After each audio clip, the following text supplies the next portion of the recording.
Your kids could get free or low-cost health coverage from Medicaid or CHIP. Even if you've applied before, they may be eligible now. Kids up to age 19 are covered for checkups, vaccines, dentist visits, hospital care, and more.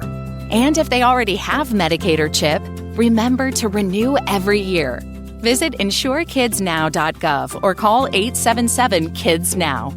Paid for by the U.S. Department of Health and Human Services.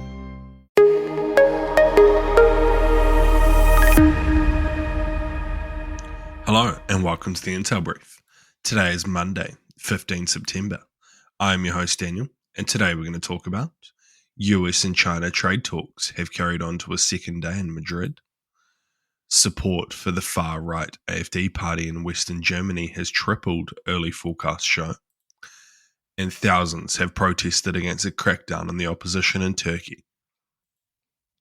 So firstly, delegations from the US and China were set to continue their talks in Madrid into a second day on Monday over trade tensions and an imminent deadline for Chinese divestment from the short video app TikTok. The latest rounds of negotiations, the fourth in 4 months, took place in Santa Cruz in Spain's foreign ministry and concluded its first day on Sunday after about 6 hours with no indication of a breakthrough. So what? Firstly, on the trade stuff, it's likely that Trump's hard lines have not really helped the US in this situation, as China has shown they don't really need the US to be economically sufficient, whereas the US is kind of reliant on a lot of Chinese manufacturing for their economy to survive.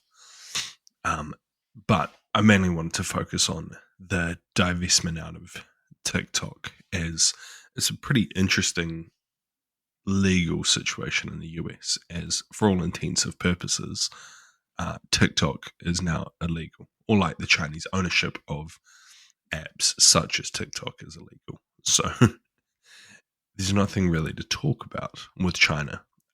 They just clearly don't want to sell it, which is fair. It's their app. But after China, TikTok claimed for so long that they weren't owned by China. However, when you're making negotiations with the country's foreign minister, it seems pretty clear that it's directly owned by China. So it's a pretty interesting situation to see. And next, support for Germany's far-right surged in local elections in the country's most populous state on Sunday, sending a warning to Conservative Chancellor Friedrich Merz's 4-month-old national coalition with the Social Democrats, early projections showed. Initial forecasts from pollsters broadcast the AfD after voting ended for councils, districts and mayors in the western state of North Rhine-Westphalia showed that the AfD party had tripled from 16.5% from 2020. So what? While 16.5% isn't that significant, the tripling of their support is.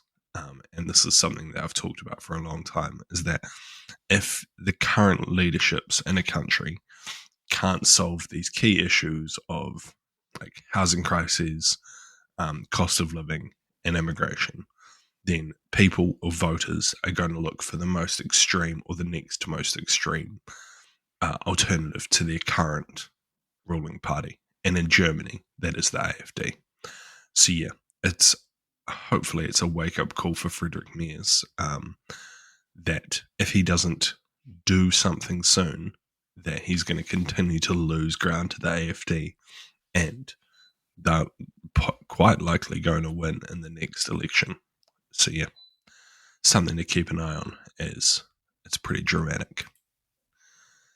And lastly, tens of thousands of people have protested in the Turkish capital of Ankara on Sunday ahead of a court ruling that could see the removal of the head of the main opposition. The leader of the CHP party has denounced Monday's hearing as part of a judicial coup by Turkey's government against the country's opposition. After a year-long legal crackdown against hundreds of CHP members, live footage on Sunday showed people chanting for the resignation of President Recep Tayyip Erdogan while waving Turkish flags and party banners. So what? It's almost certain that Erdogan ain't going nowhere. This man is, he's here to stay. However, I think he did say that he wanted to retire soon, so maybe he is.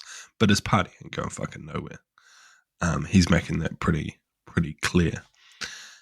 Pretty sad to see this in Turkey, as you know, for a long time they were a democratic country.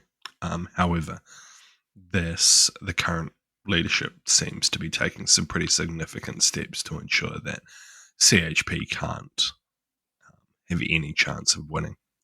But people also don't seem to be liking that, so it's quite likely that there's going to continue to be protests. However, whether they can have any difference is yet to be seen, because so far, even massive protests in Istanbul when the head of the CHP got arrested, or no, the Istanbul mayor got arrested, did pretty much nothing to stop them continue to crack down on the leadership.